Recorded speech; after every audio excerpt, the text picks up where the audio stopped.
Hey there folks, tonight we're diving into the wild world of global manufacturing. Specifically, we're looking at China. This country has basically become the world's factory floor over the past few decades. It's a story of incredible growth.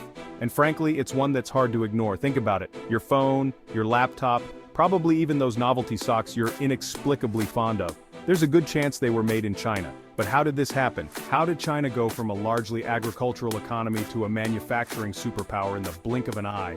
Historically speaking, of course. Well, buckle up, because we're about to break it all down. We'll be looking at the key moments, the policies, and the global ripple effects of China's manufacturing surge. By the end of this, you'll be able to impress your friends at parties with your newfound knowledge of global supply chains. Or at least, you'll be able to win an argument with your uncle who insists everything was better made in the good old days. Spoiler alert, it's complicated. Okay, so let's wind back the clock a bit and take a journey through time. Before China became synonymous with mass production, it was largely a rural agricultural society, with most people working the land.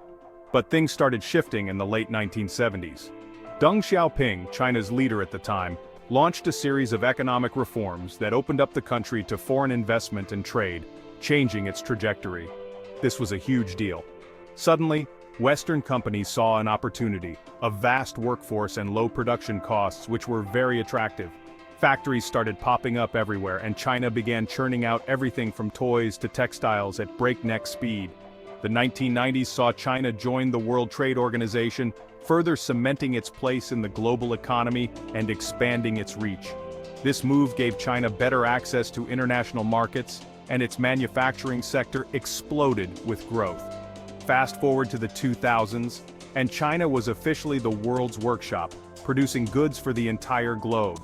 It surpassed the United States as the world's largest manufacturer in 2010, a significant milestone. This growth wasn't just about cheap labor. China was also investing heavily in infrastructure, technology, and education, creating a more sophisticated and competitive manufacturing landscape for the future. Now let's talk about the secret sauce, the policies that fueled this incredible and unprecedented growth.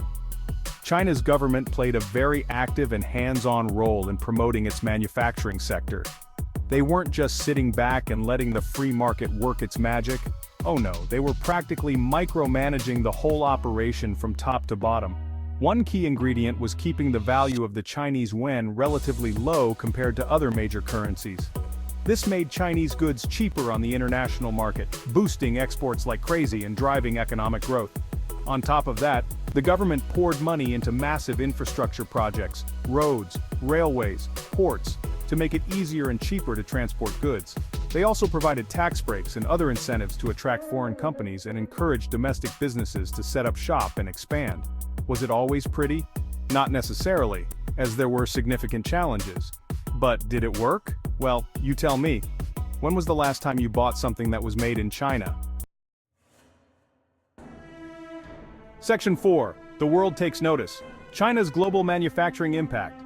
This brings us to the big picture, the global impact of China's manufacturing dominance. Because let's be honest, when the world's biggest factory sneezes, the rest of the global economy catches a cold. On the one hand, China's rise has been a boon for consumers around the world. Cheap Chinese goods have made a lot of products more affordable, putting everything from electronics to clothing within reach for more people. But it's not all sunshine and roses. The flood of cheap imports has also put pressure on manufacturers in other countries, leading to job losses and factory closures. And then there are the concerns about labor conditions and environmental regulations in China, which haven't always kept pace with the country's rapid industrialization. It's a complex issue with winners and losers, and it's sparked plenty of debate about globalization and its effects.